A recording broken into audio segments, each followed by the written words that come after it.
Greetings and welcome back. Allow me to continue my topic. It is the lecture 4. It's about SQL language. Um, and this is part 3, querying data using SQL. In the last few slides, we defined some of the variables. We created the table. We didn't do much, but an overall overview of basically SQL language, the standards and the history. But now we are getting a little bit into applying action onto the spreadsheet, onto the database. I'm using a spreadsheet because for us who are at the early stage of learning database creation, database management system, I want you to always keep a parallel in mind that its database is very similar to a spreadsheet you have used in an Excel file. So querying data using SQL language. I want you to, we are going to be talking about some of the queries, subqueries, data manipulation language, DML, deletion, insertion, updates. This is going to be ongoing, so we are not going to be limited by these commands and discussions. And part 4 is going to pick up and move into a different domain of language, of this language. Now, for us, I want you to remember a few tables. You could potentially copy and paste and have this slide at the side. As we move to the next stage, I would like to always keep an eye on the original tables that we have. Department, we have the department name, we have the department chair, we have the department budget. A student, we have a student ID, we have name of the student, we have department name they are enrolled in, and then the GPA. Also, I want you to keep these two additional tables in mind on the side of your screen. Lecturer, we have lecturer ID, we have name, we have office number, we have department name. And then the course, we have course ID, credit, semester, year, and lecture ID. So I want you to keep these 4 tables handy. We are going to be working on these two tables. And what you would see is that while the explanations are on the left side of the slide, you could see the outcome of an application on the right-hand side of the future pages. For example, when we say select the column. So let me show you. Select the column from the table that you have in mind. Okay, so for example, select column name from table department. Remember, this is table as in lowercase versus table as in uppercase. So if I go back to my previous slide, for example, here I say table. We are not replacing this capital table with anything else. It's a part of the command. But when I say a small table, I'm referring to department. So the small table is indeed it has to be replaced with the name. So when I say select a column or columns from a small table, select name, the column attribute name from the table department. Now going back to the spreadsheet, the tables we had on top, you are going to see that there is going to be one column, the name column in the process. Asterisks is very important because asterisks mean I want you to actually choose everything, indicate all of the columns in the relation. So when I say select asterisk, and then from department, I mean everything in the department. I need to see all of the attributes in that table. When we talk about distinct, again, these commands are extremely simple. And our idea was to have some explanations on the left-hand side, just in case that you are a fan of text. And then there is a syntax, as you can see on the right-hand side on top. You could see the code example, and you can see the output. I think this would be an excellent idea for us to understand what this series of commands are. Select distinct column from table. Again, this table is lowercase. Select distinct, select distinct. Distinct is part of the command. Keep in mind, majority of the command base that are in capital, they are actually part of the code line. And then if it is, for example, a small case such as column, it means you're going to replace it with some names. So select distinct department name from lecturer to retrieve only different values. What does it mean? So if you take a look at this example, the tables that we have, let me go back to my table. You can see, for example, I have mathematics, I have computer science repeated, I have mathematics, possibly I have physics repeated. When I say distinct, I don't want you to have repetitions at the result. I want you to only report them once. So we can use distinct constraint to retrieve only different values. So computer science now shown one time, chemistry one time, physics one time. So it's just distinct, no repetition. Okay, we don't want to have duplicates or multiple same values stored as column values in a table. The where command, again, everything is in uppercase. We can query a relation to retrieve columns based on a condition which will appear after where clause in a select query. Select columns from table where condition is met.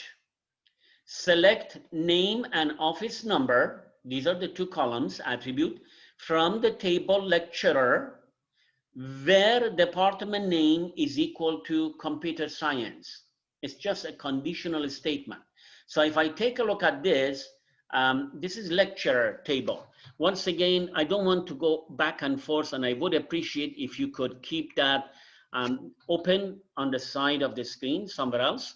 So I want you to have wherever the computer science is noted. So these are the computer science, this row only, that's the condition. This row only, that's the condition. This is another one, and these two are another one, right? So I want to have name and office number only. So it's going to be Caitlin, Kristen, Mark, and Andre. So that's what I would need to see as the, yeah, and Leslie. Did I forget Leslie? I might have forgotten Leslie. Leslie? Oh yeah, this one, Leslie here, okay? So you see, humans can make errors, but if you put the commands correctly and you have tested them before, it's going to be doing error-free. That's the beauty of computers. They can do things right the way you tell them. So if you tell them to do wrong, they will do wrong. If you tell them to do right, they will do right. That's the way it is. So that was a small command. Let's take a look at another query. It is a where condition. May contain logical operation based on the columns of.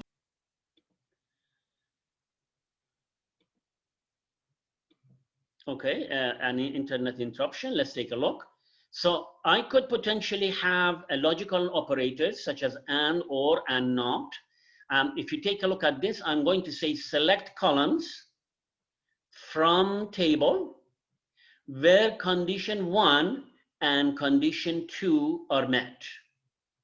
Or I could say select column from table where not condition is met. Not condition is met.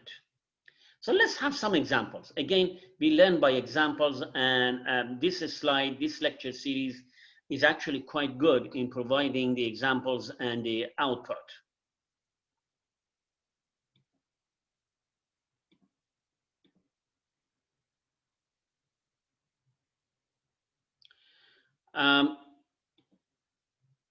Okay, so we have, in this case, we have select a student ID and name, and this J is actually just a typo, this J came in, from the student table where the department name is computer science and GPA is less than 3.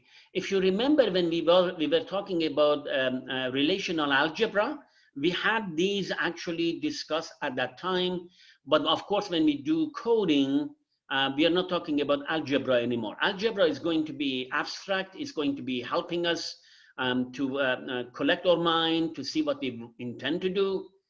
It's another simple stage of putting to word what we think we want to do. So it's really going through your brain, your thought, everything. Let's spell it out right, like a relational algebra. Now that we know relational algebra, we want to basically continue with the rest.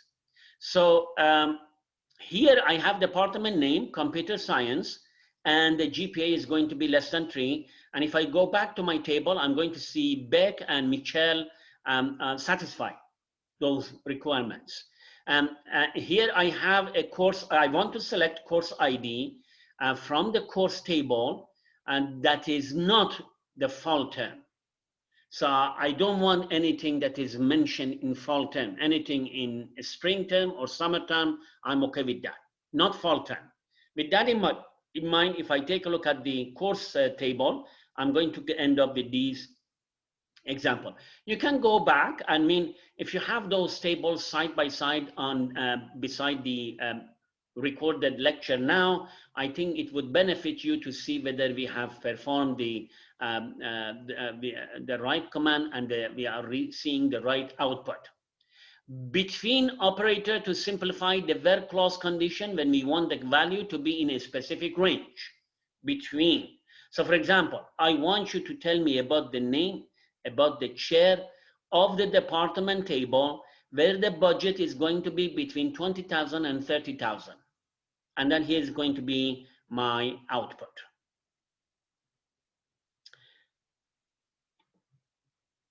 Yes, we are still recording. We can use in operator to simplify the predicates that contain more than one or condition. Select columns from the table where column in value 1, value 2, value 3, and so on. So take a look at this. Select all of the attributes from the student table where the department name is either mathematics or physics or both. And in this case, both doesn't have a meaning here. So mathematics and physics is actually a kind of an or operation. So what happens, wherever the department name is mathematics and wherever the department name is physics, I want you to show me all of the attributes on that table. What if you want to do stuff on multiple tables? We could retrieve information from several relations at the same time by stating the columns we require from each table. Select columns from table 1 and table 2 when condition is met.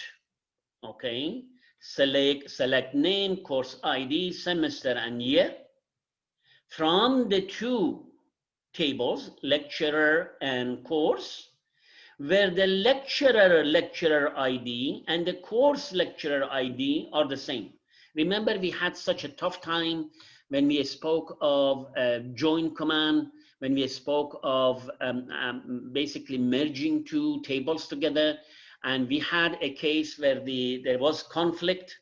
The lecturer ID on the left did not match with the lecturer ID on the right, and we had to purge them, we had to remove them and clean them up. And then we got to the end. That was a manual process for us to understand what we were trying to do. But now we are trying to do it by a computer language. So what we are going to do, we are going to actually grab name, course ID, semester, and then from the two table, lecturer and course tables. But I need of course, lecturer has a lecturer ID, obviously. And then the course has a lecturer, which means has a lecturer ID. So we have two tables. This is a lecturer table, and this is a course table. Keep in mind that from computer point of view, table lecturer and table course are actually objects.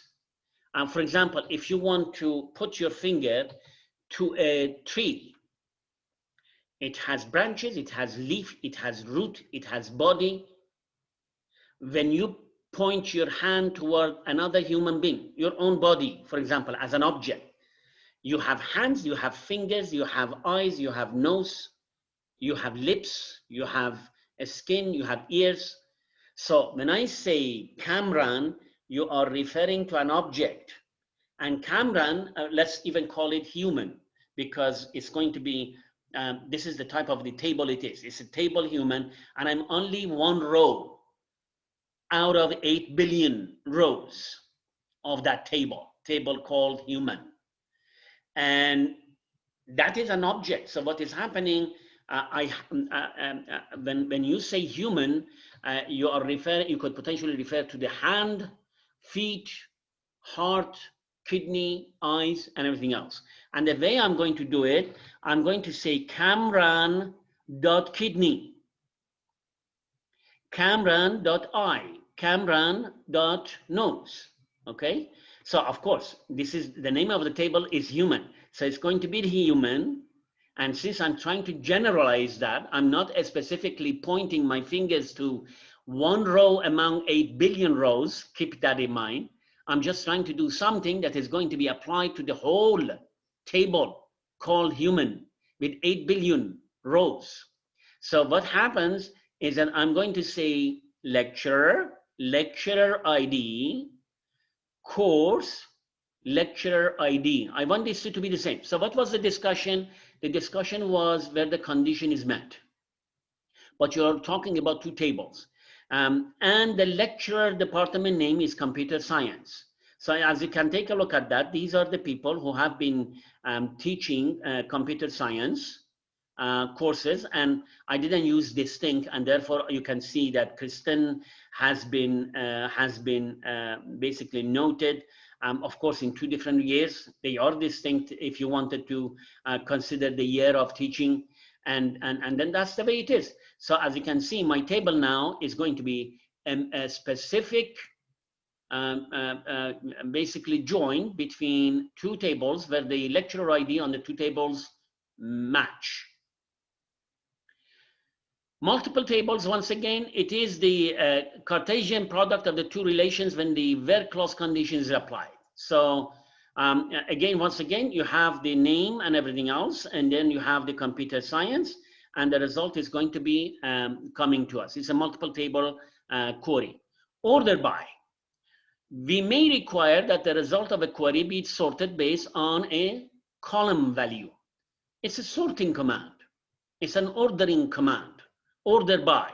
We can use ascending or descending keywords to specify the arrangement of the sorted results. It is default to ascending if not specified. Okay, so select columns from table ordered by column 1 ascending. Now, I'm going to select name and budget from the entity department, and I want you to sort the budget ascending. And when you do ascending, of course, I need you to shuffle accordingly every other attributes. I don't want you to just ascend the budget and then lose the match. So when you say 24,000 is going to be first, you're going to apply ascending to the entire table on the specific column called, for example, the budget. And this is actually budget. This is another typo I have. This is budget that I need to do, okay? So basically, what we are going to do is similar to go to the Excel file, it's Excel spreadsheet, and then you go and you select the entire table. Then when you say data, it's going to allow you to sort. When you're going to sort, it's going to tell you which column you want to sort. And then you're going to pick up the column that you want to sort, and then it's going to apply to the entire table. The entire table is supposed to move. So keep that in mind. Rename operation, we may use rename operation for a number of reasons. Simplicity is one reason. A student name might be simply too big for me. I'm typing a student name, right? Even though you're doing the coding, a student name may be too many letters that you need to type in, and you could potentially make it basically smaller. So There are many reasons you want to rename. Relations with same attribute names in this in the from clause. Results of arithmetic operations may need new names. Simply wanting to change an attribute name in a query result. So I want you to change the name, make it a student name. Again, you could do the other way around. It all depends on. And then I want you to also give me GPA. So I need you to change the name in the student table. So a student table has a column called name. I want you to rename the name as the student name. Why? Because I might be confused if I didn't do this renaming and I'm doing lecturer name, and lecturer name is name, a student name is name, and when I do the coding, I get confused. What do you mean by name? Is this name going to be a student name? Is this name going to be lecturer name? And that's why sometimes you may go the way to expand it. So you're going to say a student name. You could say a lecturer name, and that's going to be more visible to you. So I want you to represent name as a student name, and of course the GPA as the other attribute I want you to print from the table a student where the GPA is greater than 3.5. So I'm going to see it this way. We have a number of string operators. We have basically uppercase, lowercase, trimming, and concatenating. Concatenating is kind of appending or attaching, gluing together. And it's two parallel lines, okay? So let's take a look at this one. It's a very good example where we could potentially have them in the test as well. The pattern matching is a case-sensitive command. Patterns are defined using percent or underscore. This is underscore. This is not a dash line.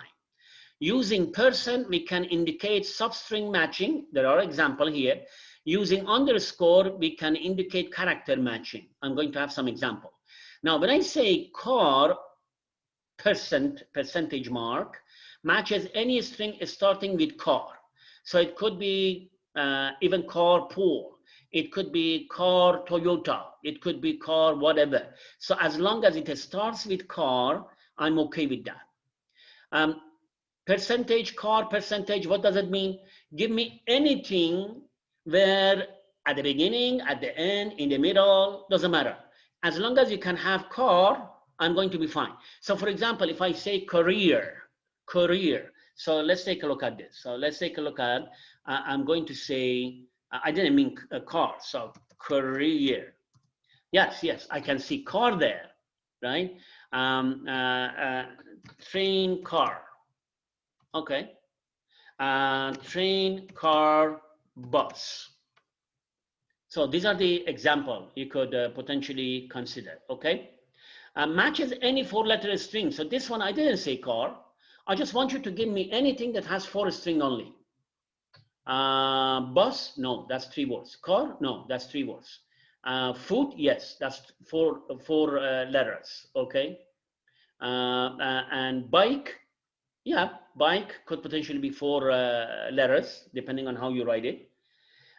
Car and then 4 underscore matches any string starting with car, but exactly 4 characters after car, such as carpool, okay? String operations, you could do, it is used where only a fragment of a text is known to us and we need to find it if a string matches the pattern, the known fragment. So for example here, select all of the attributes, remember the asterisks, from the department where the name is going to be PH percentage. It could be physics, it could be philosophy. And as you can see, the number of letters after PH, I'm not limiting that. I just said percentage. So that's one way of doing the SQL string operation. You could have union, you could have intersect, and you could have except as in minus, as in difference. Except is similar to subtraction we discussed in the previous recording in terms of operations, right? Let's take a look at some of the examples in terms of union. And again, once again, I refer you to recording from the last sessions when we had to do it by visual aid, by looking at the tables, by doing this manually in the previous recording. Now we are going to do it using the code. Find courses that were taught in the fall of 2018. Everything from the course table where the year is 2018 and the semester is fall. That's the output, okay? I didn't talk about credit, but it's part of it because I said everything. And that includes the ID, the primary key. Find courses that were taught in the spring of 2019. The year 2019, the semester is going to be spring. And then you can see I got these insights. So I have two tables now. The question is, can I do union? So let's take a look at the union. Unlike the select clause, the union removes duplicates from the results. So the select is going to bring everything, even though they may have been repeated, duplicated, but the union is going to eliminate any duplication and redundancy. So from course, select course ID, from the course table, where the year is 2018 and the semester is fall, the same thing you do in the course ID, and remember it has to be because you're doing union. And if you remember from our discussion last time, we said that the union happens only if the size of the number of columns on the top and the number of columns at the bottom are actually the same. If they are not the same, how can you attach a 3-column on top of a 4-column? How can you do that? Unless you want to introduce the 4th column on the missing one and simply say null, null, null, null, you cannot do union. So it has to be the same. And that's why the course ID here and the course ID here must be the same. So year 2018, semester to fall, year 2019, semester spring, and then I said union. And what happens, I'm going to union and I'm going to put them together. Now, if you take a look at both tables on top, you can see history 102. History 102 was here and history 102 was here.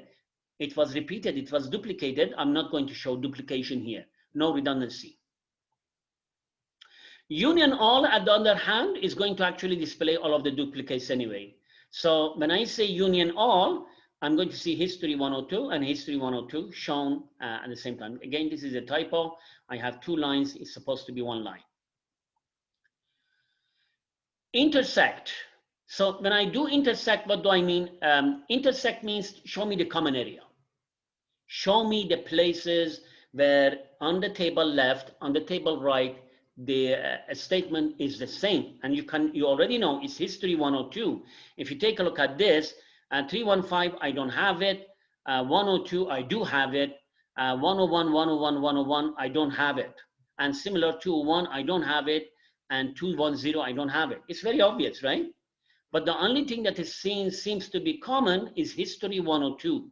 And when I say intersect, I'm actually asking you to tell me what the common area is. And what's the reason I need to see that? Because I want to know what course has been taught in fall 2019 and in spring 2020. That's why. Except command. So first of all, let me remind you of what we had, for example, in different terms.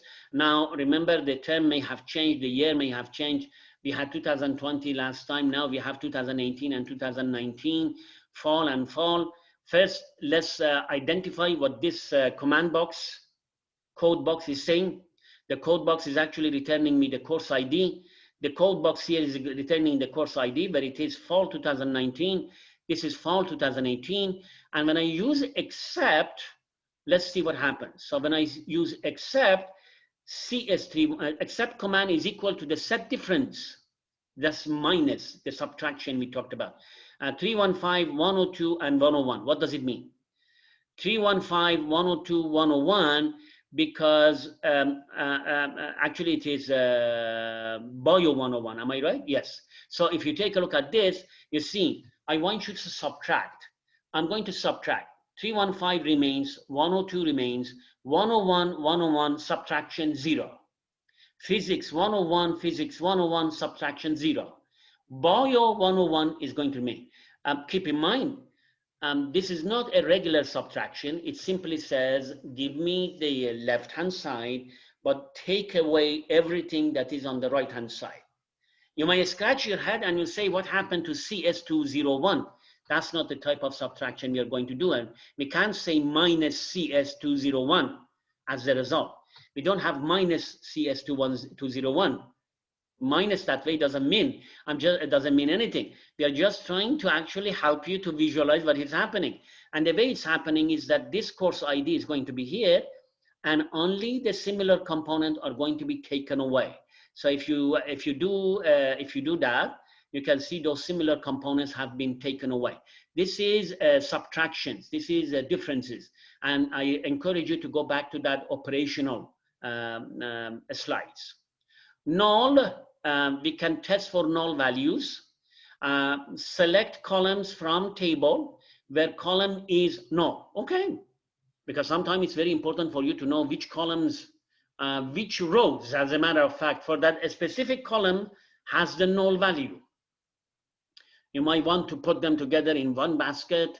You might want to delete them. You might want to start inserting some values inside. You might want to investigate. So you could do potentially many things that you would like.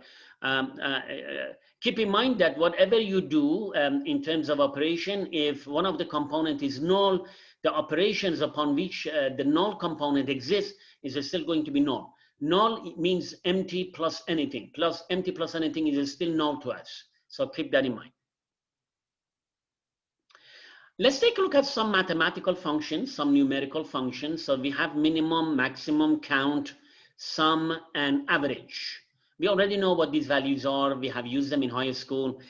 We don't need to spend time and discuss them. Consider the example of finding the average GPA for students who are studying at the computer science department. We need to hold on to duplicate records in order to compute the correct average value of a column. Take a look. Let's take a look at the code box and see what happened. Select average of the GPA. I simply applied average of the GPA. So I do have a column in my mind, and I'm going to consider the average of that column in my mind. Now, how do I calculate that? From the student, and then department name is equal to computer science. What am I trying to achieve? I'm asking you, don't do average on everything in the table. First, select the department name to be computer science. Select those rows only. You can see I have highlighted them already. 2.6, 3.2, 2.9, 3.6, 3.3. I have 5 rows with computer science in it.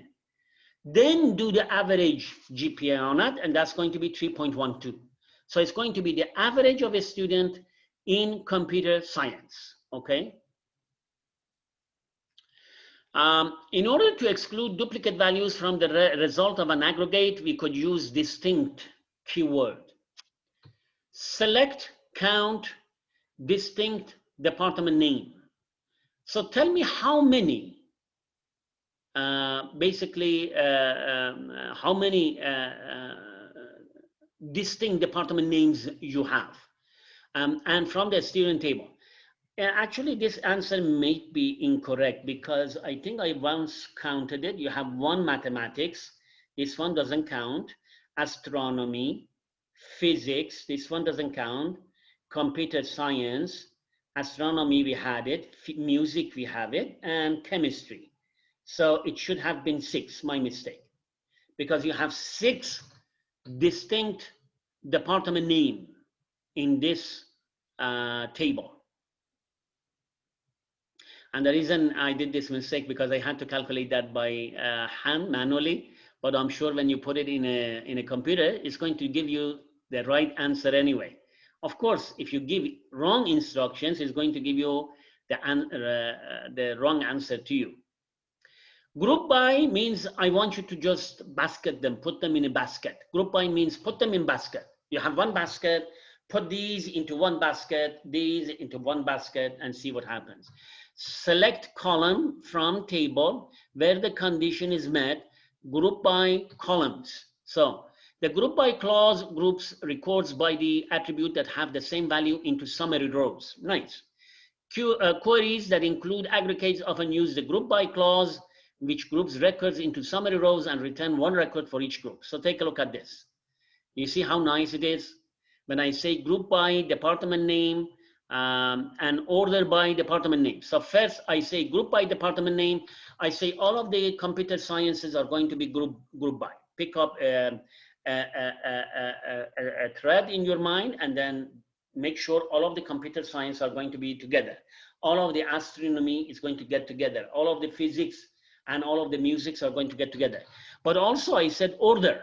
I said sort them.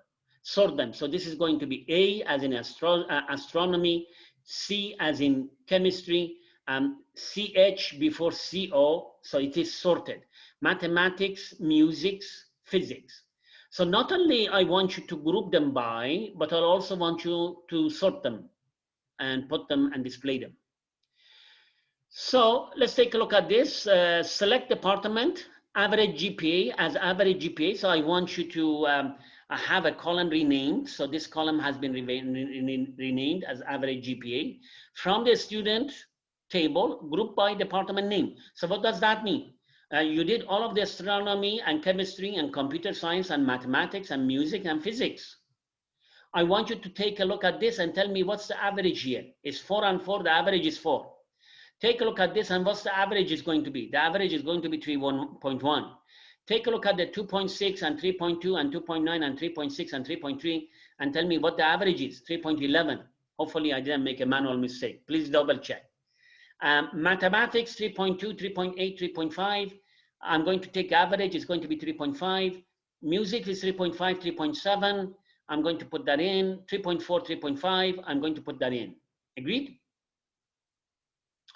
Having, unlike where, which applies a number of, remember, all of the command syntaxes inherently are capital letter, except when you're applying on something. So for example, you say select, the select word itself is capital, but the column is whatever column you want. The table is the name of a table. So the condition is the condition you want, okay? Unlike where, which applies a number of conditions to retrieve individual records, the having clause operates on grouped records returned by group by. Having requires that a group by clause is present and only the groups that meet the having criteria will be returned. So remember, group by must be there before you do having. So select columns from table where condition is met, group by the column, having condition, order by the column. Let's take a look. Let's have an example here. So this is having, so I'm trying to do having. Let's take a look at this code box. What does it mean? Select department name, rename average GPA as the average GPA. So that's what I'm going to do. From the table, a student, group by department name, having average GPA less than 3.5. So if you remember, I already have done it here, right? Anything less than 3.5, I want to list it. 4 doesn't count. 3.5 doesn't count. I said less than 3.5. I didn't say less than or equal 3.5. I said less than 3.5. 3.6 obviously doesn't count. 3.5 doesn't count. 3.1 and 3.12 is going to be the outcome. So that's what this one is. 3.1 and 3. So what is it? You could potentially do what we had said on top, either treat it as a new entity and then apply whatever you want to do, or you can actually have everything in one code box, and that's what it is, okay? Subqueries, we can use a query in the where clause of another query to provide selective data for comparison. We could use in operator, we could use in and not in operator. Let's see if we have some of the examples that could solidify our understanding of what the code boxes mean. Consider the example of finding courses that were taught in both fall of 2018 and 2019. We had that on the slide just a few moments ago. Recall that we found this before using intersection. we first need to write a query to find all of the courses that were taught in the spring of 2019. So this is spring 2019. I'm going to find them. Now let's take a look at the in command. So this is in command. So that's what we are trying to do. Now consider writing a query using in operator and nesting a subquery in the where clause of this query, which would return all of the courses that were taught in fall 2018. So select course ID from the course table where the year is 2019 and in spring, and the course ID is in the course ID course year 2018 and fall.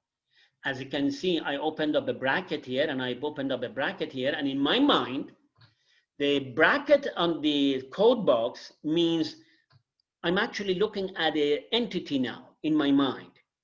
This is present when executed.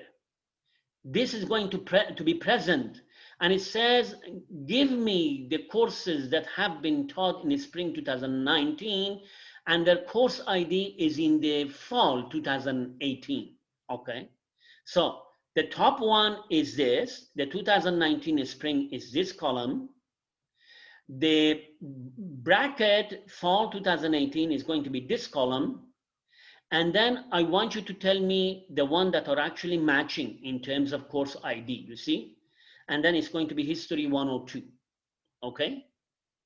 So we did something similar to that in one of the code boxes. I encourage you to do that. It wasn't an in command. This could be a very nice exam question. Any and all select columns from table where column is greater than any select column from table where condition is met, or all of these. So let's take a look at the example. Example would be easier for us to understand what it means. Select this thing, a student name.